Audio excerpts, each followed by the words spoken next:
अरे 20 लाख के लोन पर 40 लाख दे चुके, फिर भी बैंक वाला कहता है अभी और बाकी है। ये ईंट पत्थर का मकान नहीं, ये मेरी पूरी जिंदगी निकल गया है। लोग बच्चों के लिए दौलत छोड़ के जाते हैं, मैं सिर्फ कर्जा छोड़ के जाऊंगा। जीते जी इस बैंक के ब्याज ने मुझे मार डाला यार। साला बच्चों का पेट काटूं या बैंक की किस्त भरूं, समझ नहीं आता। ये घर खरीदा है या गले में फांसी का फंदा डाल लिया है। आगे बढ़ने से पहले डिस्क्लेमर को ध्यान से पढ़ें। क्या आप जानते हैं कि जब आप 50 लाख का होम लोन लेते हैं तो बैंक को वापस कितना करते हैं? 50 लाख, 60 लाख या शायद 75 लाख? नहीं, आप वापस करते हैं लगभग 1 करोड़ 4 लाख रुपए। जी हाँ, आपने बिल्कुल सही सुना। जितने का आपका घर है उससे कहीं ज्यादा पैसा आप कुल मिलाकर बैंक को दे देते हैं, जिसमें ब्याज का बड़ा हिस्सा होता है और आपको पता भी नहीं चलता कि आप एक लंबे फाइनेंशियल कमिटमेंट में फंस रहे हैं। जनवरी 2026 आ चुका है। होम लोन के रूल्स में कुछ अच्छे बदलाव आ रहे हैं। आरबीआई के नए सर्कुलर आ चुके हैं जो आपके फायदे के लिए हैं, जैसे प्रीपेमेंट पर कोई चार्ज नहीं। जब बैंक से फोन आता है कि साहब आपका लोन पास हो गया है तो हम खुश हो जाते हैं, मिठाइयाँ बांटते हैं। हमें लगता है कि हमने बहुत बड़ा काम कर लिया, लेकिन सच तो ये है कि उस दिन से आप अगले 20 या 25 सालों के लिए एक ऐसे चक्रव्यूह में फंस गए हैं जिससे निकलना मुश्किल लगता है। नमस्कार दोस्तों, आज का ये वीडियो कोई साधारण वीडियो नहीं है।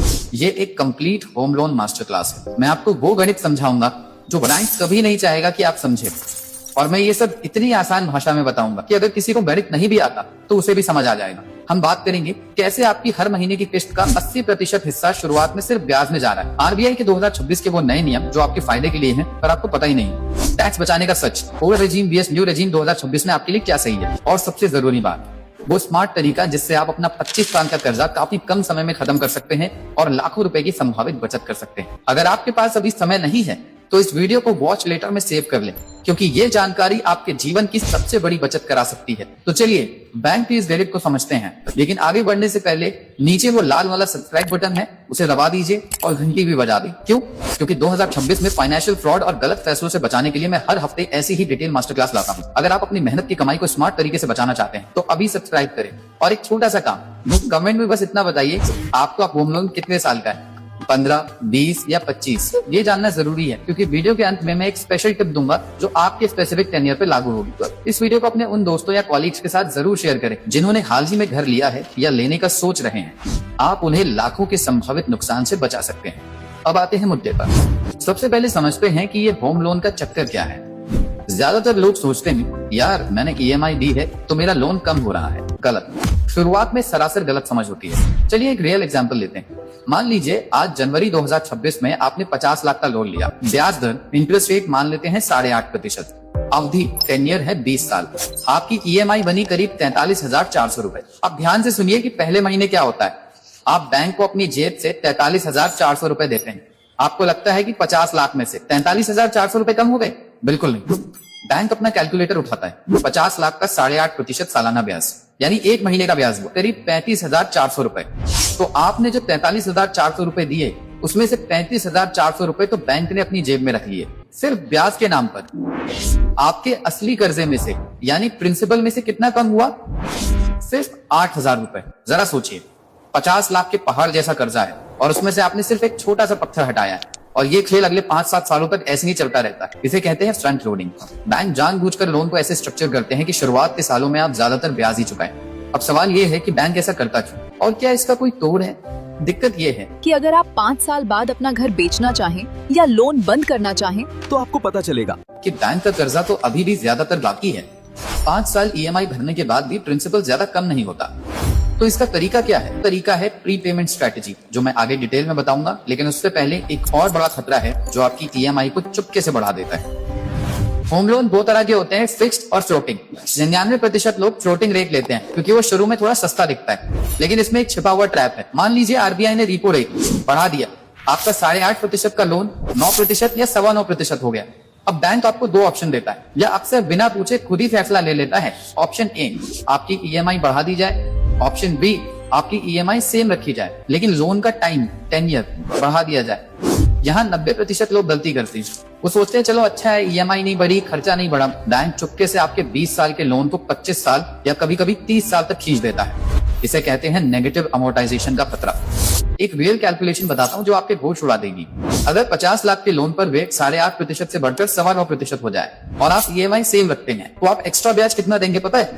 करीब 25 से 30 लाख रुपए, सिर्फ इसलिए क्योंकि आपने अपनी किस्त में 2-3 हजार रुपए की बढ़ोतरी नहीं की। अब जो मैं बताने वाला हूँ वो सबसे महत्वपूर्ण है। अगर आपका बैंक आपको बिना बताए आपके लोन का साल बढ़ा रहा है तो ये गैर कानूनी हो सकता है। RBI के नए नियमों के मुताबिक बैंक को आपको इन्फॉर्म करना और ऑप्शन देना जरूरी है। तो आज ही अपनी लोन स्टेटमेंट चेक करें। अगर आपका 20 साल का लोन 24 साल का हो चुका है तो तुरंत बैंक जाएं और टेन्योर कम करवाकर EMI बढ़वाएं। ये कड़वी गोली है, लेकिन ये आपको लाखों के अतिरिक्त ब्याज से बचाएगी। अब बात करते हैं 2026 के नए नियमों की। जनवरी 2026 में RBI ने कस्टमर्स के अधिकारों को और मजबूत किया है। एक नो प्रीपेमेंट चार्जेस। अगर आपका फ्लोटिंग रेट होम लोन है तो बैंक आपसे लोन जल्दी चुकाने पर या एक साथ पैसा जमा करने पर 1 रुपया भी पेनल्टी नहीं ले सकता। अगर कोई बैंक फोरक्लोजर चार्जेस या प्रीपेमेंट पेनल्टी मांग रहा है तो वो RBI के नियमों का उल्लंघन कर रहा है। आप तुरंत लोकपाल बैंकिंग ऑम्बुड में शिकायत कर सकते हैं। गो प्रॉपर्टी पेपर्स रिटर्न यानी कागज वापस करने का नियम, ये नियम अब और सख्त है। जिस दिन आप अपना पूरा लोन चुका देंगे उसके 30 दिन के अंदर बैंक को आपके घर के असली कागज आपको वापस करने होंगे। अगर बैंक ने 30 दिन से ज्यादा देरी की तो बैंक को आपको उचित मुआवजा देना पड़ सकता है, जो कई मामलों में 5,000 रुपए प्रति दिन तक होता है।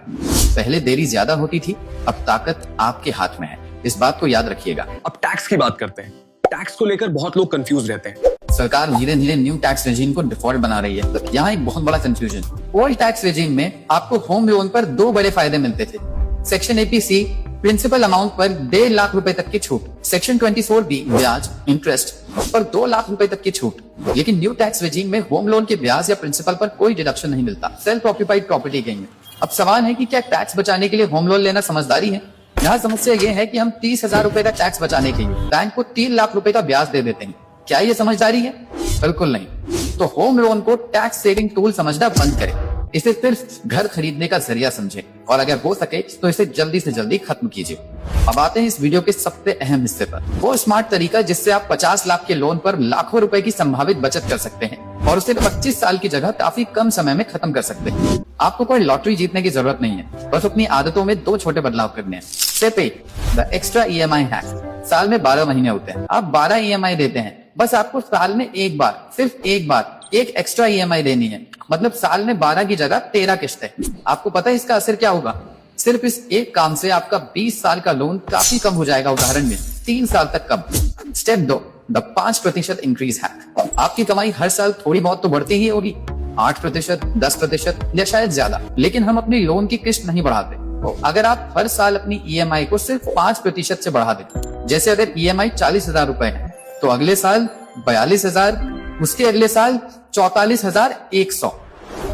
तो जादू देखिए, अगर आप एक एक्स्ट्रा EMI और 5% सालाना बढ़ोतरी दोनों को मिला दे तो 25 साल का लोन 10 से 12 साल जैसे कम समय में खत्म हो सकता है और जो कुल ब्याज आप लाखों में देने वाले थे वो काफी कम हो जाएगा। यही है असली गणित जो बैंक आपको कभी नहीं समझाएगा।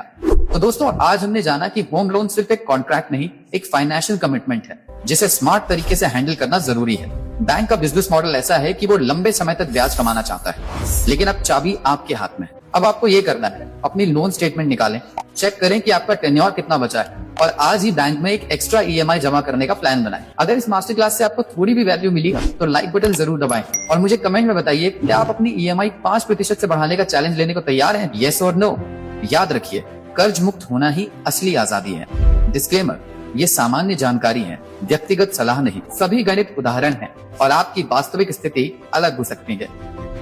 अब मिलते हैं अगले वीडियो में।